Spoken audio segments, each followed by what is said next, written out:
Matthew was a very loved child. He was an 18-year-old American boy like normal everybody boy. else in this country Normal is. boy. When he was born, just the cutest little baby with big brown eyes. He was a handsome little boy, and he was very happy all the time. He was such a free spirit. He was so happy all the time, and he had a smile to die for. I remember Matt's smile, boy, I'll tell you something. He was a charmer. lovely. Yeah, those eyes of his could probably get him in a lot of trouble. He was always involved, he likes being involved in sports. We used to play basketball, paintball, and he was always a scrapper, though. That's one thing we liked about him. If you picked on him, he'd pick on your back. someone to always talk to, personal relationships, someone to depend on. He was a great person, lots of fun. I miss him. I miss him every day of my life.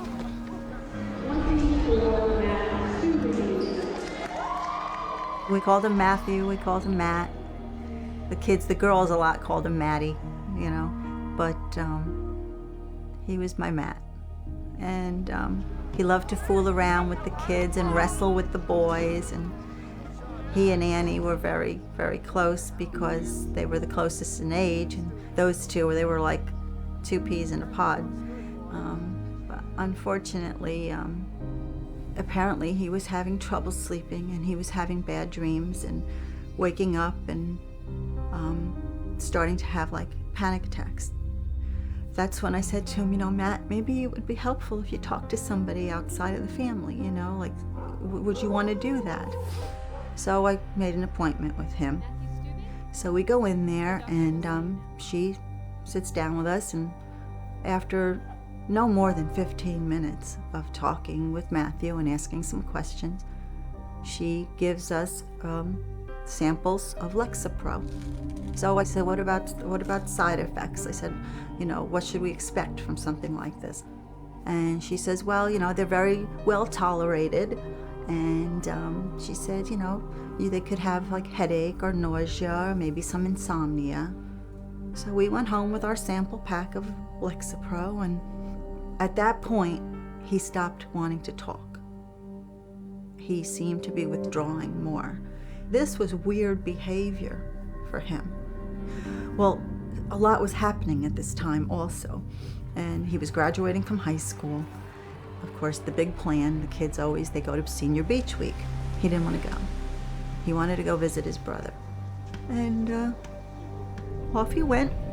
The day that he was supposed to be coming home, it was around 1 o'clock. I hadn't heard from him yet. He was supposed to call me when he finally left. Later on, I guess it was after I got off work, I called, and he didn't answer. But a little while later, he called me back, and he said, he might have said he was almost to North Carolina. It was about 11:30, and I called. He said, I'm fine, I just passed Roanoke. I woke up at around 2:30, kind of jumped up at the clock, and realized he should have been home an hour. So I called the cell phone and went straight to voicemail. I kept calling and calling. I'm like, Matthew, answer the friggin' phone. I was like so upset. Fell asleep, woke up again. It was about 6 o'clock in the morning. He still wasn't home. I didn't know what to do. I started getting ready for work. Went to work. I could hardly function. I went, told my boss I have to go home. Get in the door, phone's ringing. And there's this man on the other end, and he said, I'm looking for the family of Matthew Stubing. I said, this is his mother. Who's this? And he said, I'm calling about the jumping.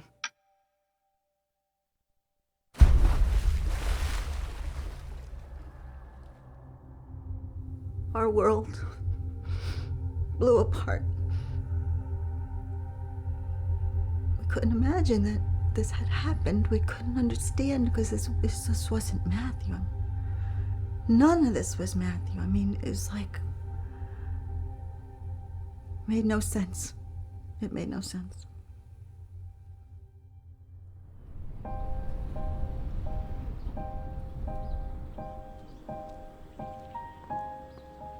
That was the beginning of my story. As a mother, I needed to make sense of what had happened to my child. There were so many questions. What had we missed?